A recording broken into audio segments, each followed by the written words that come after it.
So Gerald was a guest host on my podcast with Jake, the Snake Pit. Yeah. And when he was filling in, we were talking about Georgia, 1984. And of course, you were with the company at the time. So we ended up talking about Black Saturday, of course, when Vince McMahon came and bought the time slot. But I made it a point to ask him, like, hey, so Ted DiBiase was there at the time. And, you know, Ted was a ring veteran by this point. Like, what can you tell us about working with Ted? And he told a story about you getting cauliflower ear. Ted, do you happen to remember this? Oh, yeah. Oh, gosh. You know, and the other thing you have to learn to do as a wrestler is take a rib. So I got to hear your account of the story. What do you remember about this cauliflower ear incident? Oh, gosh. I just, you know,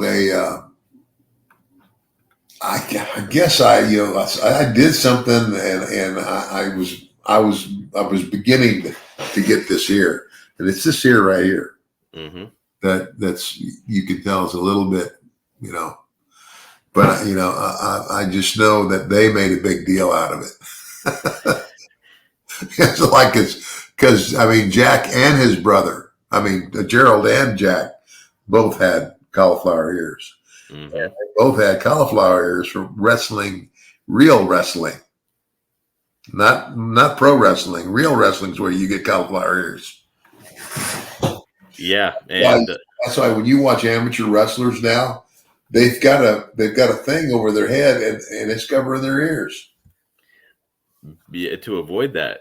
Where back in the day, it was kind of like a badge of honor to get the cauliflower ear, right? Yeah, and here's the thing: it's like what they those two guys they go. Hey Teddy says, "Let us drain it for you." You know, so well, what they didn't tell me was you drain it and it grows back bigger.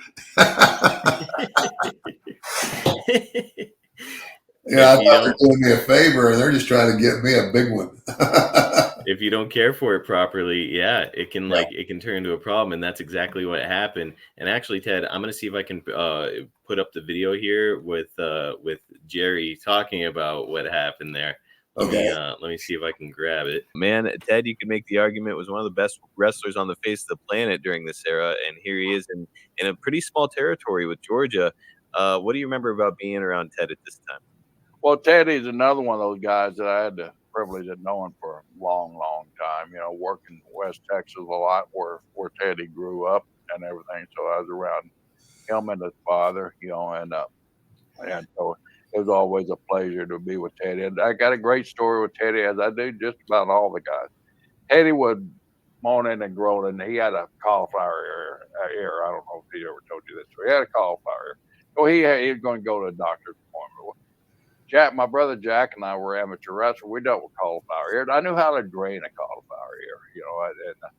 And so I said, Teddy, don't pay $60 to a doctor. I said, we can drain your ear. And I mean, that baby was out here. And see, they still got the remnants of it now. That baby was sticking out here, squishy as could be. So I knew it'd be easy to drain. Let's go by one of the drugstores, pick up a syringe and some cotton and some peroxide to sterilize with the alcohol to sterilize, burn like hell after you poke a hole in it. And I said, let's do that, and we'll go back to your apartment and drain your ear, because Teddy, his wife was out of town or something. So we were going to stay there because we had an early, like a 6 o'clock plane the next morning. He lived out by the airport. So he said, you guys can stay with us. So we get to his apartment. We go get all the materials. And we get to his apartment. His apartment's locked, and the keys are inside. His wife is gone. So we had to break into his own apartment. You know, we break it, knock down the kitchen window, get in the damn apartment, get in there, get a couple of cubes of ice, put up on his ear. Okay, it should be ready now. So I stick the needle in there, and Teddy's crying like a little baby. I mean, right, Teddy, shut up. Jack giving him hell too. I drained the man into a big syringe about this big, full of that old red pussy like blood that comes out of the cauliflower ear. So, but we'd forgot one thing. We'd forgot the little cast. And when you drain an ear, if you don't put a little cast on it, and all that is some gauze and some sticky stuff that'll turn it hard. We forgot to pick that part up. So I said, just put this cloth up again. I put some ice. I said, put this cloth and maybe it won't drain back in there.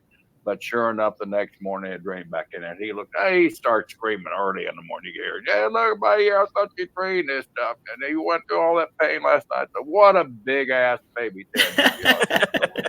Gerald. So that's the deal with Ted.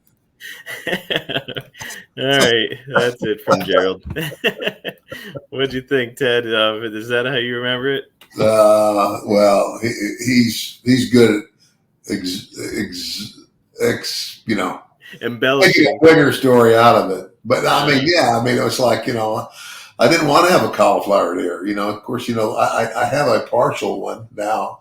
I mean, you'd have to really get a good look at my ears to tell that I had a cauliflower ear. But, because I knew guys that had them way out, and they're ugly. They are. It just cracked me up to hear that. Wrestlers, I mean, amateur wrestlers. And again, today, the reason that you see all those amateur wrestlers wearing those things is to protect their ears. It was a funny story. I'm glad I got to hear it, and I'm sure that you took it a little bit tougher than Gerald Brisco was letting on. Yeah, and I knew that they were ribbing me too, so it was all worth it. So, do you think that they intentionally forgot the gauze as a rib on you? Yeah, probably. Oh my gosh! All right, I could, I don't really know, but it's not that big a deal. It's kind of like, I guess for a lot of guys, if you're a wrestler and you don't have a cauliflower deer, it's almost like you wear it as a badge of honor. That's what he said. He would go on to say during that thing that, like, down the road, you were. He said he thought you were pretty proud of your cauliflower ear. It's kind of like a rite of passage. Yeah.